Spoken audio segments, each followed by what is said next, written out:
Hey, what's going on YouTube? Mike here for Team VRY, and so we've had the Sony Xperia L4 with us for some time now. I've used the phone extensively, and of course it falls under Sony's budget category of smartphones, making it a really affordable alternative to other smartphone brands out there. Now, if you've been following this channel, we've seen what this device can do in some of our earlier videos. So what's the verdict on this device? Well, in order to keep this video short and simple, I'm gonna list the things that I like and don't like about the Xperia L4. Alright, so let's get started with the positives. The Xperia L4 has a solid build quality and a clean design. There's an easy to pull SIM tray on the side, which is a nice touch, so you won't need to use the SIM ejector pin. There's also a USB Type-C port for charging, which is nice to see on a budget device. In fact, the design on this phone is very similar to the more expensive Xperia 1 Mark II and the 5 Mark II. It's a pretty sturdy feeling device overall, and the matte finish does reduce fingerprints on the back. The camera lens is also flush with the entire body, so it's less likely to scratch, although you still have to be careful. Of course, this build comes with a headphone jack, so this is a big plus if you're someone who's more likely to use wired headphones. Of course, you can also opt to use the phone speakers, which are pretty loud, but lack a full bass sound that's mostly heard on more expensive devices.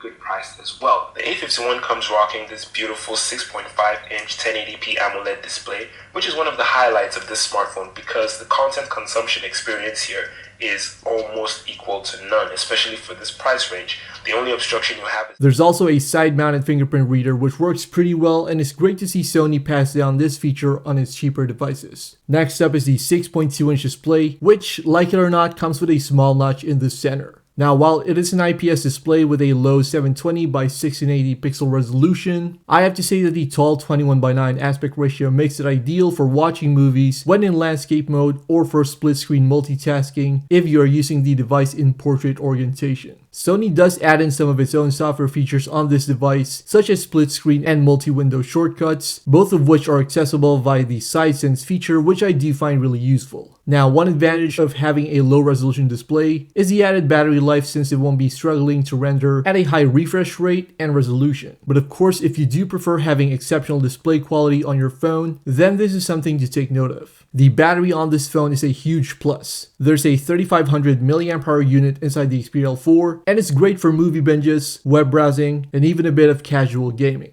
Light users will have no trouble getting a lot of use out of the battery, and I've even managed to get good screen on time on the Xperia L4, which makes this a pretty good media device. Of course, there's 64 gigs of internal storage, plus a microSD slot, so you can fill this thing up with movies and games if that's what you want to use it for. Performance is also decent. I wasn't really expecting much given the phone's Helio P22 SoC and the small 3 gigs of RAM, but in day-to-day use, the Xperia L4 surprisingly manages to perform rather nicely. The otherwise minuscule amount of RAM on the phone is still a considerable step up from the majority of cheap phones out there, which still somehow come with only 1 or 2 gigs of RAM. General communication tasks and even light gaming works well on the Xperia L4, but don't expect to run intense games on this phone. Also, the fact that Android is mostly a stock experience here definitely helps a lot. For the most part, you get an almost purely stock Android experience, save for the addition of a few software tweaks on Sony's part. Now, it's also the software experience, which somewhat brings down this phone a few points for me. Alright, so this one was launched this year in 2020, and it still comes with Android 9 Pie, which wouldn't be an issue if Sony gave it a software update to Android 10 at least. But that's just the thing, it's still stuck with an older version of Android, and it doesn't seem that Sony plans on upgrading this device to a more current version of the OS. With that said, however, I've gotten regular security updates on the Xperia L4, but for a device that launched in this day and age, it'd be really nice to see an Android 10 update soon. The camera on the Xperia L4 is also a mixed experience. Earlier on this channel, we featured some sample photos and videos that I shot on this phone, and my general consensus was that the Xperia L4 can get you decent photos in the outside world. But once you attempt to take photos with this device indoors, then prepare for a subpar experience. Unless of course you really have bright lighting all around you. Video doesn't fare any better, and the lack of video stabilization is certainly a downside to the camera experience. I'll leave a link to that video below if you want to check it out. So, should you spend your money on this device? Well, for folks looking for the best budget phones that money can buy, there are better choices at this price range, such as the Nokia 5.3 or the Redmi 9 for example. The Xperia L4 does come with some redeeming features, but the lack of a more updated Android version and the mixed camera performance do bring down the user experience a bit. However, if you want an affordable backup device with a large display for media consumption and reasonable performance with daily smartphone tasks, or maybe you're a diehard Xperia fan, then by all means try out this device. Just remember to keep your expectations in check. As always, I do appreciate you guys for supporting the channel. If you want more videos, be sure to drop by Team VRY here on YouTube. Once again, thanks for watching.